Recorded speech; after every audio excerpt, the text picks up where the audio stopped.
Welcome viewers, welcome to my channel.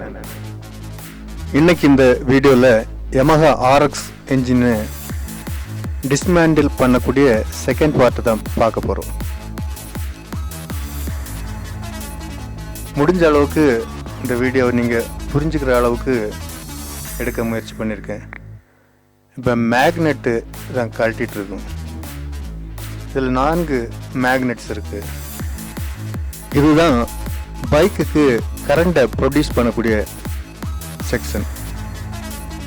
நம்ம cycle எல்லாம் வரக்கூடிய அந்த டைனமோ போல இந்த செக்ஷன் வேலை செய்யும். இதுதான் இக்னிஷன் காயில். இந்த காயில்ல இருந்தால் கரண்ட்டு பேட்ரி அப்புறம் ஹெட்லைட்டு இந்த மாதிரிப்பட்ட ப்ளக்கு, ஸ்பார்க் ப்ளக்கு இந்த மாதிரிப்பட்டதுக்கெல்லாம் கரண்ட்டு கிடைக்குது. பேட்ரி சார்ஜ் செய்யவும் இங்கிருந்து தான் கரண்ட் போகும். இதில் 2 ஸ்க்ரூ இருக்கு.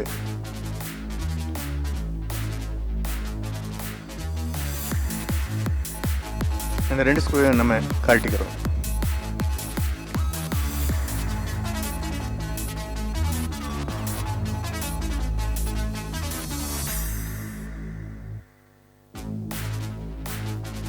ஒரு ஸ்க்ரூ டிரைவர் வச்சு அதனுடைய கேப் இருக்கக்கூடிய இடத்துல லேசாக நம்பினோன்னா அந்த செக்ஷன் அப்படியே நம்ம கழட்டி எடுத்துட முடியும்.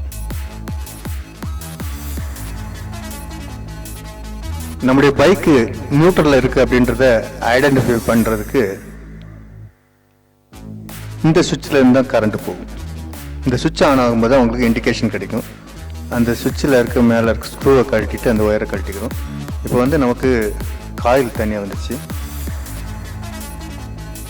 இப்போ பிஸ்டனுடைய கிளியரன்ஸை பார்க்குறோம். தேய்மானம் எவ்வளோ இருக்குது அப்படின்னு பார்க்குறோம். லேசாக அப்படி அசைச்சு பார்க்கும்போது அதை நம்ம புரிஞ்சிக்க முடியும்.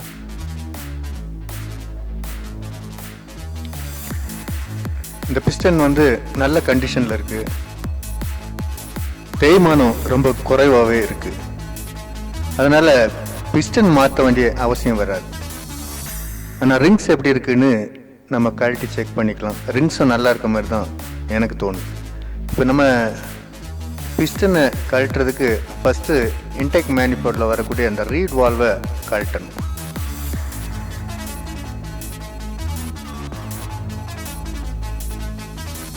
இந்த மஃப்ளரு கார்பரேட்லேருந்து வரக்கூடிய பெட்ரோலில் இது மூலமாக தான் அது எடுத்துக்கும்.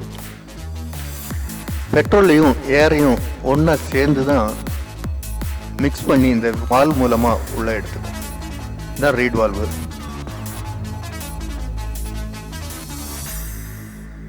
இப்போ பிஸ்டன் நமக்கு நல்ல கண்டிஷனில் இருக்கனால போர்லேருந்து பிஸ்டனை கழட்டுறது ரொம்ப கவனமாக கழட்டணும். ஏன்னா எந்த ஒரு டேமேஜும் பிஸ்டனுக்கு வரக்கூடாது, ரிங்ஸுக்குமே வரக்கூடாது. அது மாதிரி ரொம்ப கவனமாக கழட்டணும். அது மட்டும் இல்லாமல் வீடியோஸ்க்கு வேண்டி அதை ரொம்ப ஸ்லோவாக எடுத்துருக்கேன் இந்த வீடியோவை. நீங்கள் இதை பார்த்து புரிஞ்சுக்கணும் அப்படின்றதான் என்னுடைய குறிக்கோள். பிஸ்டனை போர்லேருந்து எடுக்கும்போது இவ்வளோ ஸ்லோவாக எடுக்கிறோம், இதுக்கு முக்கியத்துவம் கொடுக்குறோன்னு காரணம் என்னென்னா, இதுதான் இன்ஜினில் முக்கியமான பார்ட். இதில் ஸ்க்ராட்சோ ஏதோ டேமேஜ் ஆகி போச்சுன்னா உங்கள் என்ஜின் ஆயில் குடிக்க தொடங்கிடும், ஸ்மோக் வர தொடங்கிடும். இப்படிப்பட்ட நிறைய ப்ராப்ளம்ஸ் உங்களுக்கு வந்துடும். அதனால் இதை ரொம்ப கவனமாக எடுக்கணும். போர்டில் ஸ்க்ராட்ச் ஆகக்கூடாது, பிஸ்டனில் ஸ்க்ராட்ச் ஆகிடக்கூடாது, எந்த டேமேஜும் வந்துடக்கூடாது. அப்படின்றதுக்கு வேண்டி தான் இப்படி ஒரு எடுக்கிற மாதிரி காட்டுறேன்.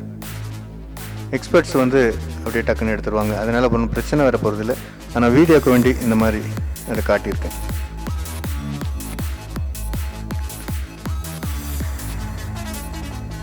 இனி நம்ம செக் பண்ண வேண்டியது போர்.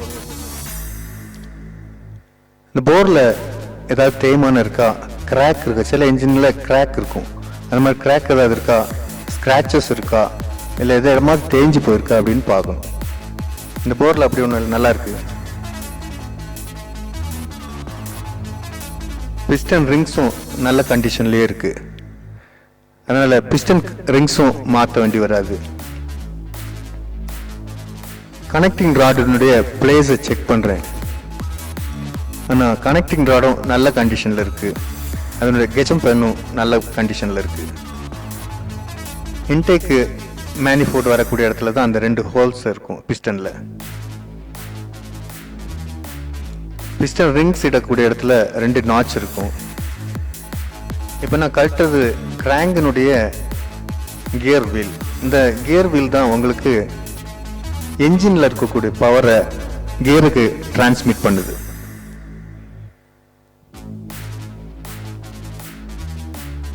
அதனோட நட்டை கழட்டிட்டோம். கியர் வீலை லேசாக எடுக்கிறது மூலமாக அது வெளியே வந்துடும்.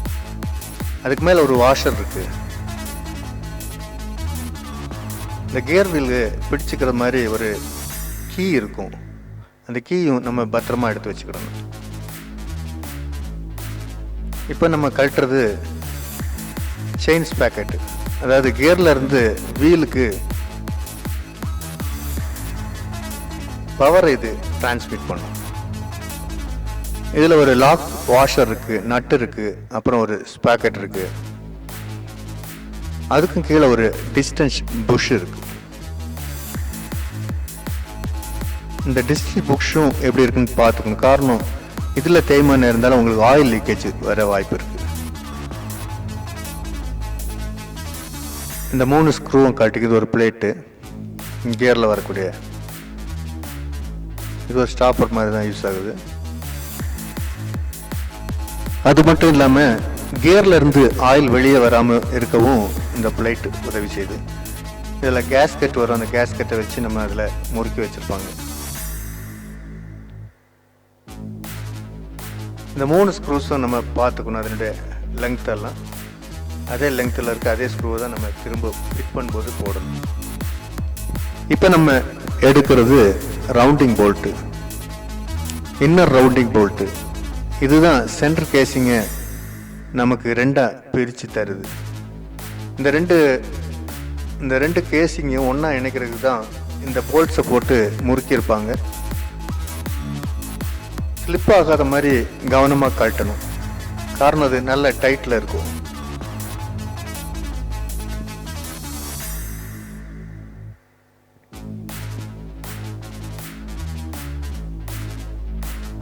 இந்த போல்ட்டுகள் வேறு வேறு சைஸில் இருக்கும், வேறு வேறு லெங்த்தில் இருக்கும்.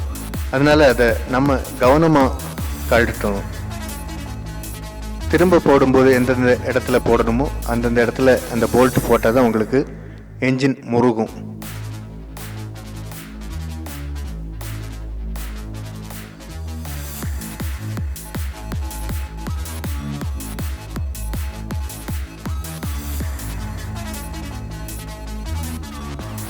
ஆல்ரெடி நான் அந்த போல்ட்டுகளெல்லாம் லூஸ் பண்ணி வச்சனால ஈஸியாக கழட்டுற மாதிரி உங்களுக்கு காட்ட முடியுது.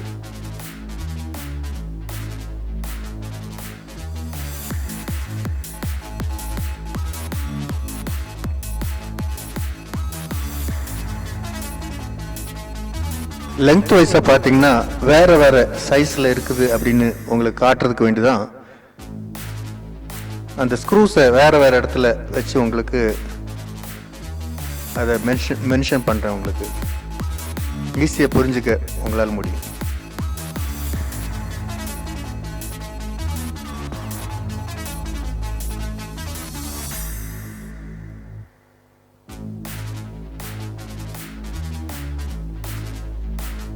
இப்போ நான் கழட்டுறது நியூட்ரல் ஸ்டாப்பர்.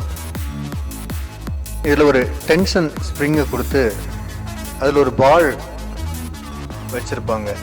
இந்த பால் தான் ட்ரம்மில் ஒரு நாட்ச், அதாவது கட்டிங் மாதிரி இருக்கும், வி க்ரூ.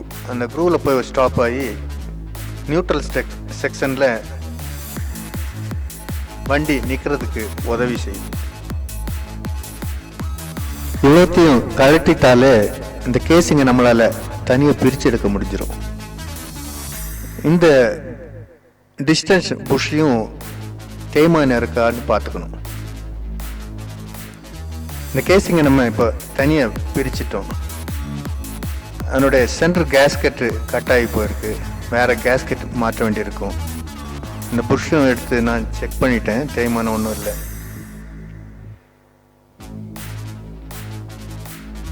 இதுதான் கியர்ஸ். அங்கே இருக்கிறது கிராங்க்.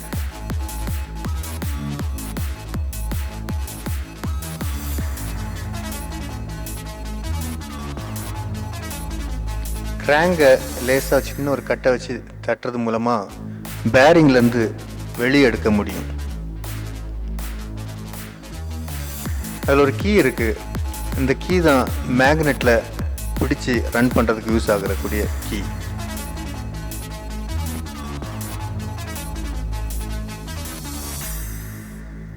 கிராங்கை லேசாக மூவ் பண்ணி எடுத்துட்டோம்.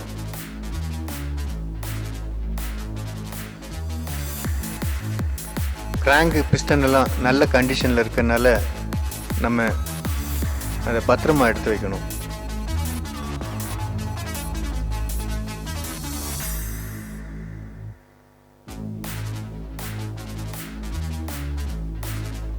இனி இந்த கியர் செக்ஷனை கேசிங்லேருந்து கழட்டி எடுக்கணும்.